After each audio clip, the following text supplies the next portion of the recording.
welcome to the Taco Podcast. I'm Crystal. This is Will. Hello, everyone. I'm not feeling 100%. I've also got a headache. I've taken some medication. Not my fault. Hopefully it kicks in I didn't soon. do it. It is 100% his fault.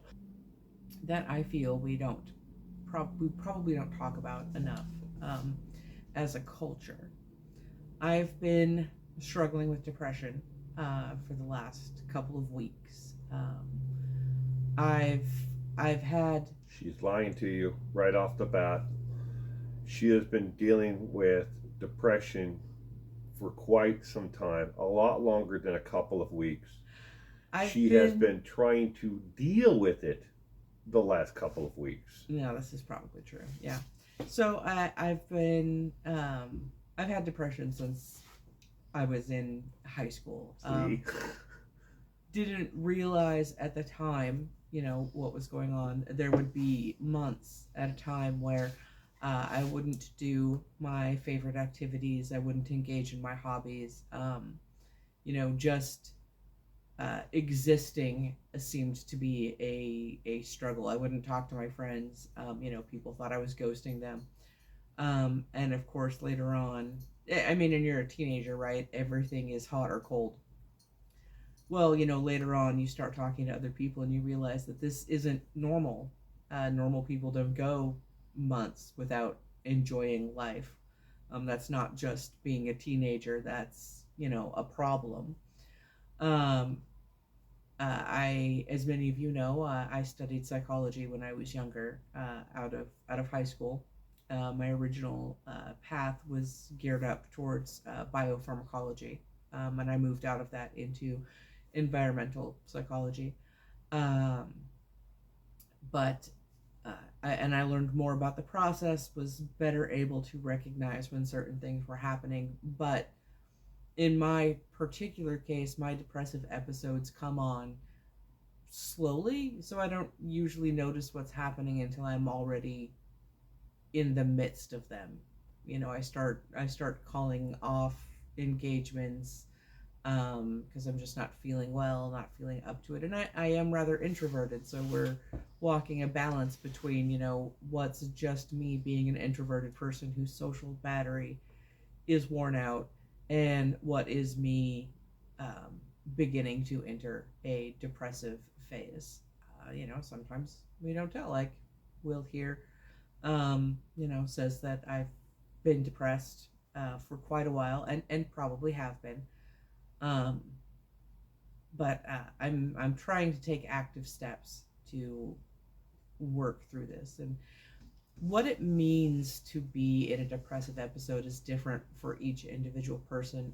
For myself, it doesn't mean I'm not I'm happy, or I'm experiencing happiness. But the majority of my day is spent not feeling that. I'm not going to, no, I am going to get into specifics, actually, because it is something that we need to talk about. My self-talk is often highly negative. I talk to myself in ways that I would never speak to my loved ones. In ways that would start a fight if somebody said these to my husband or my kid when I was around. And yet, for some reason, I talk to myself this way. And that is part of a process, is unlearning that and stopping myself when I call myself an idiot or stupid for forgetting something. I'm not. People forget things all the time. I would never say these things to Will if he forgot. Was last week. What was it? I forgot to call somebody. I forgot to call someone. That was it. If Will forgot to call somebody, and I was just railing on myself. I was a horrible person. I'm such a bad person. Why would I do this? I'm so. I would never talk to Will like that. Can't get out of your way sometimes. Your own way. Yeah. And so it's a cycle. It's a self-perpetuating cycle. I feel bad. I blame myself. I speak poorly to myself. So this is my comfort hoodie. It's It was getting too personal. Now she's changing it. Yeah. To talk about the hoodie. It's floor length, and I'll put up the picture of it, at the end of the video, so you can see it. it's super comfortable. Don't forget to tell people where you got it from, and this is not a paid advertisement.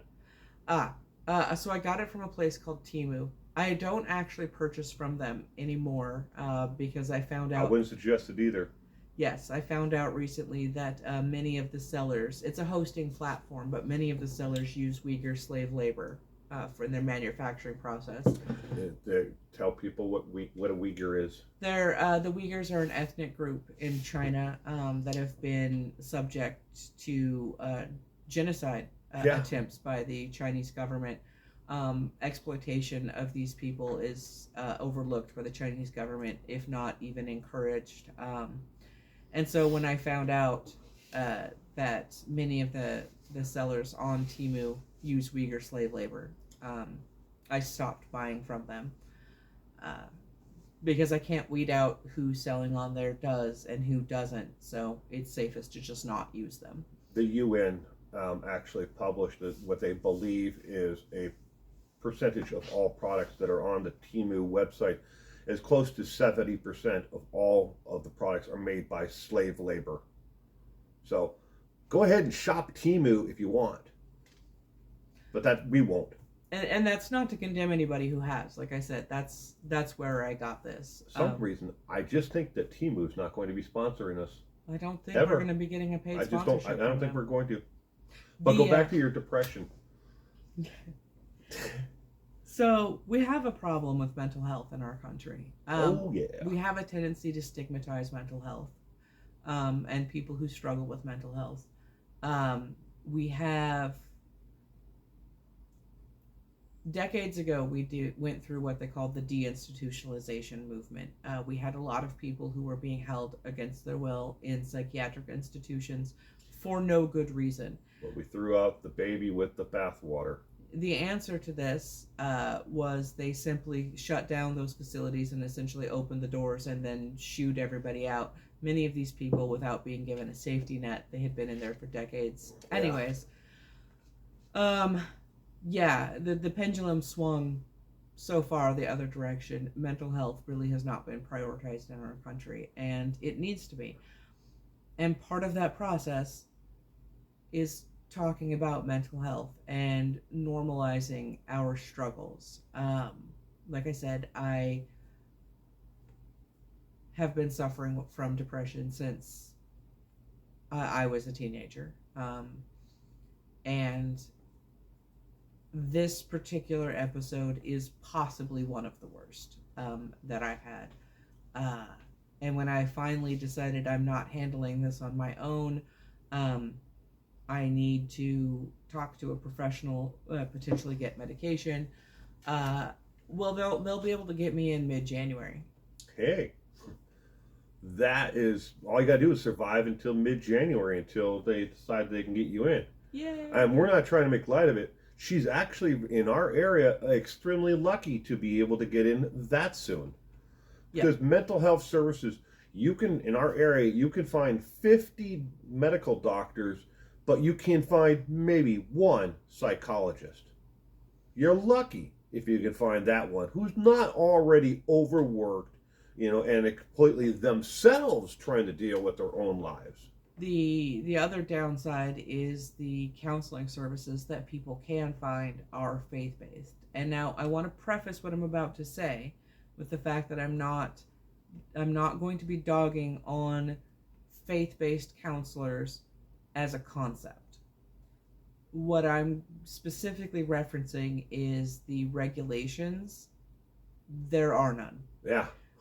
Counselors from faith-based institutions are not required to follow any of the best practices established by psychological professionals. Their licensure. They have to keep a licensing. Yeah. If someone damages a client's mental health further, there is no censure from an accrediting body. The only thing that happens is whether or not the institution that they work for opts to take measures. Many do. Many do not. And because there is no censure of a license, they're not required to be licensed through professional accrediting bodies. Um, it is not a safe place for people to get mental health because it's a crapshoot. And unfortunately, that is oftentimes the only resource that a lot of people have. And like I said, I'm not knocking the institutions. Lots of institutions do take appropriate measures. They have good counselors. They censor and fire counselors who are not taking good care of their clients. But that censure, because it's not a professional accrediting body that they work under, does not follow that person. They can literally just go down the block and start working again. That's why you probably yourself, if you've spent any time on the internet in over the course of the last couple of years, you've seen a lot of ads for online, help, counseling services like BetterHelp.com. Again, not a paid sponsorship and do we have any affiliation with them? But BetterHelp is trying to close that gap between crisis, needs and actually getting you in front of an actual therapist, where they can have therapists online and you can meet them on your schedule. So, and that's just one example, BetterHelp.com. And there are lay counselors all over. I myself have been a lay counselor. When my son was young, I was a lay counselor for other parents that had medical barriers to breastfeeding. I myself, breast cancer. What? Right? When that Makes happen? it hard. Makes it hard. Who knew? But I have. We're being sarcastic there. Yeah, I have worked as a lay counselor myself. In this particular instance, I was working for a group that was spearheaded by an RN, an ER doctor, and a psychological professional. So we had lots of professional assistance and guidance when we were working with people. It was good. But again, lay counselors can only go so far, can only do so much. And we really need to emphasize mental health and prioritize mental health in our country. We do not spend, as a nation, or I don't care, you can pick a single part of the United States, lower 48, all 50 states, you could, look at the United States and what we spend on actual psychological services. Purple Unabomber. Okay, I call it my chrysalis. I hide inside of my hoodie, and when I emerge, I will be a beautiful and happy butterfly. But you're already a butterfly. Aw, thank you, kiddo. What a sweet child. She's a very sweet child. I love her. She thinks I'm okay sometimes. In case you're just joining us, this is our daughter, Elizabeth. Speaking of Snoop. New from the creators of Elf on a Shelf comes Snoop on a Stoop. Snoop Dogg. Got blunt in his mouth, weed necklace. Snoop Dogg doesn't smoke marijuana anymore. He announced that last week. Well, for the third time, he that doesn't was a joke. smoke. Yeah, he doesn't smoke anymore, like for the third time. Yeah, Mom, that was a joke. He's marketing fire pit that's smokeless. It's got dreadlocks awesome. and everything else. Snoop Dogg. I like Snoop Dogg. Dog. Snoop Dogg. Are you high? That will haunt my nightmares. I am not on edibles. Give me Snoop. I'm probably the only one here who's not. I am not. I am a federal contractor, honey. Oh, that's right. I am sober, I'll have you know. Hi, everyone. My name's Bill. If you're clinically depressed, please seek help. All right, but now I want to ask about about those who self-medicate because of their depression. there is a large portion of the population out there that self-medicates, because they, do not know that they need help or that they should seek out help. Yeah, study after study has shown that a large number of people who use drugs or alcohol are self-medicating for underlying psychiatric conditions. The two biggest drivers of drug and alcohol abuse in our country are untreated psychiatric conditions and poverty. Yeah, and back to I wanted to make another point about when they opened the pendulum, and pushed everyone out of the in-home, in facility psychiatric centers back in the 80s, especially with the I hate to say it, but Ronald Reagan was the one who signed it into law. I'll say it. Pushing Reagan did people some out the fucked door. up shit. A lot of stuff. He was Yeah, responsible for the AIDS crisis as well. And But- Greyhound therapy. And Greyhound therapy, especially. But that's where you see the first generation of mass influx of homelessness in America. Is they shove these people out the doors with no safety net at all and nowhere to go. Some of these people, were brought into institutions when they were in their early teens and had been there until their 40s, and then they just shoved them out the door and said, "You figure it out." And a lot of the thing is, even people who didn't need to be in these facilities, people who were psychologically well and did not need to be institutionalized because of the amount of time that they had been institutionalized, they were unable to function in normal society.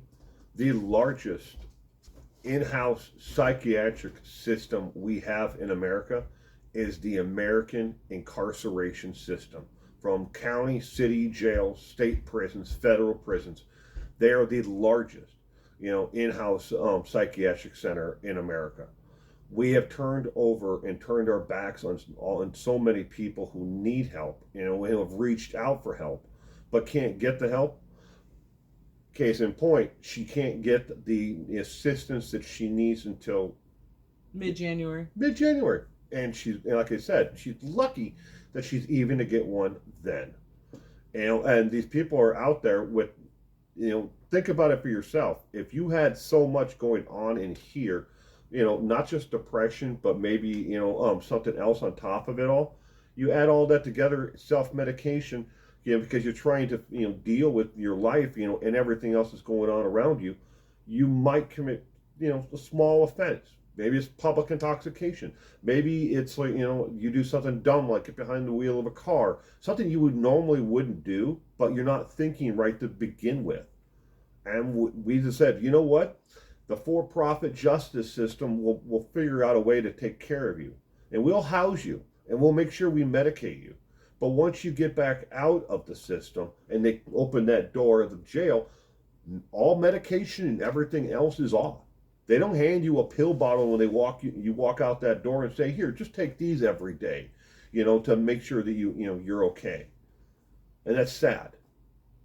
My father worked in law enforcement for decades, and they had frequent flyers who would commit the level of crime they knew would land them in jail for the amount of time that they needed to be in treatment. This is not a red or a blue state thing. This is everywhere in the United States, from the poorest communities, where obviously there's more depression in poorer communities, all the way up to the richer communities in our nation. Well, obviously the rich, can definitely afford and have that better access to, services for their children and for themselves. But when you're middle class and poor, really, if you're a congressman and you're making $800,000 a year plus, side deals, that are enriching yourself, what benefit do you really have to look out for the poor and the middle class who need mental health services when you're probably, making some kind of money and getting reelected on the basis of you're tough on crime and you're making damn sure those people are locked up? Is there any incentive on top of that to correct the system? Now, as far as my beautiful wife here goes, I hope that we are able to, come mid-January, to get some services that she needs, and to maybe move on the path of whatever it needs to be. Maybe it's counseling, maybe it's medication, maybe it's both. Maybe I don't it's think a a, week I don't think long a in the frontal Bahamas. lobotomy is in book. Right? No, I think a week in the Bahamas. Yeah, weekend in the Bahamas. Yeah. Yeah, 20 hardback books that I've been trying to get to read, and a week in the Bahamas. I think that would do me. Sun therapy. Yeah. But let's end it there. Anyways, Because the cats are about to fight upstairs. I can hear them. thank you for letting us start this conversation. Goodbye. You stay safe out there. That's mine.